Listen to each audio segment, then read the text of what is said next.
새로운 바이러스가 세계적인 팬데믹을 가져올 가능성이 있다고 주장하고 있답니다.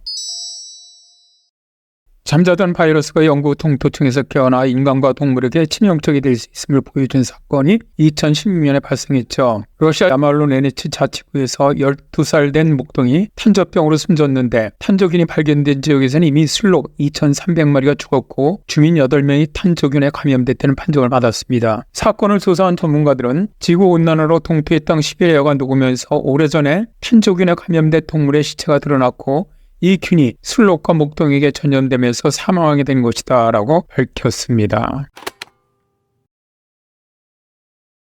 영구 동토층이 지구온난화로 인해 급격하게 변화가고 있다고 하는데요.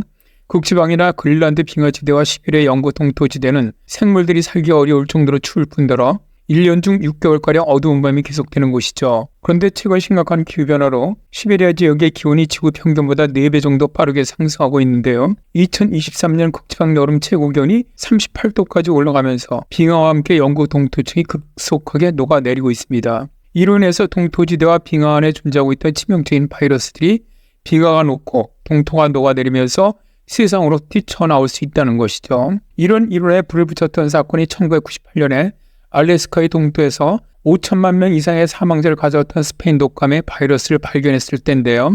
독감 바이러스로 죽은 여성 시신이 알래스카의 동토에 묻혀 있었는데 동토와 냉동고 역할을 해주면서 바이러스가 그대로 보존되었죠. 그러다가 기후변화로 동토가 녹아 시신이 드러나면서 세상에 드러난 건데요. 이런 일련의 사건이 발생을 하면서 빙하 속에 숨어있는 바이러스에 대한 연구가 활발해졌습니다.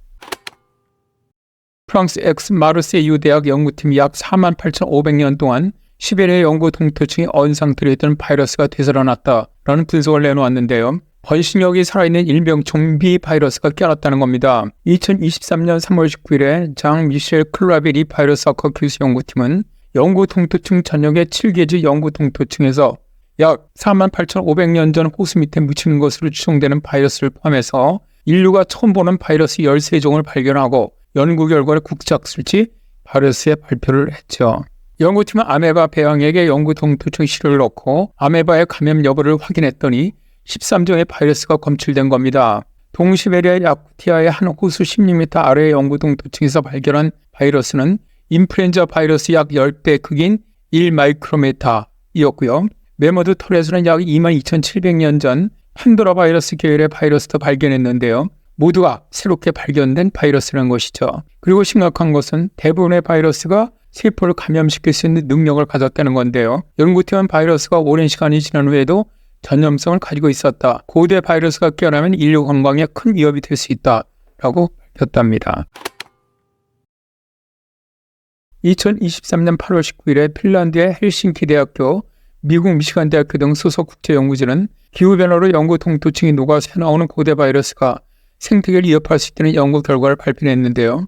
연구팀은 영구 동토층 밖으로 오는 고대 바이러스가 생태계에 어떤 영향을 미칠지 추적하기 위해서 고대 바이러스와 현대 박테리아가 어떻게 상호작용하는지 디지털 모델링을 통해 관찰했습니다. 그랬더니 고대 바이러스의 1%가 종 다양성을 최대 32% 감소시키는 등 큰 혼란을 일으키더라는 겁니다. 이들 고대 바이러스는 시뮬레이션 속에서 기존 생태계와 경쟁한 끝에 생존 및 번식에 성공했는데요. 기생충처럼 숙주를 통해 에너지를 얻는 탓에 숙주로 이용된 일부 박테리아가 영향을 받으면서 종 다양성이 감소했다는 것이죠. 영구 동토층에서 매년 세포 4섹스틸리언, 10의 21제곱이죠. 이 방출되고 있는데요. 이 중에 1%라고 해도 천문학적으로 정말 많은 수준이고요. 심지어 성공적으로 기존 생태계에 정착한 고대 바이러스는 시간이 지나도 죽지 않고 진화하기까지 했다는 겁니다. 연구팀은 고대 바이러스가 살아나 인류가 살고 있는 생태계에 큰 위협이 될 수 있다고 우려를 표했죠. 기후변화로 인해 지구의 온도가 상승함에 따라 영구 동토층에 갇힌 바이러스와 박테리아가 다시 깨어나 지역 야생동물들을 감염시킬 가능성이 더 높아졌고요. 새로운 바이러스가 세계적인 팬데믹을 가져올 가능성이 있다고 주장하고 있답니다. 그러니까 기후변화를 막지 못한다면 코로나19보다 더 강력한 팬데믹이 찾아올 가능성이 있다는 것이죠.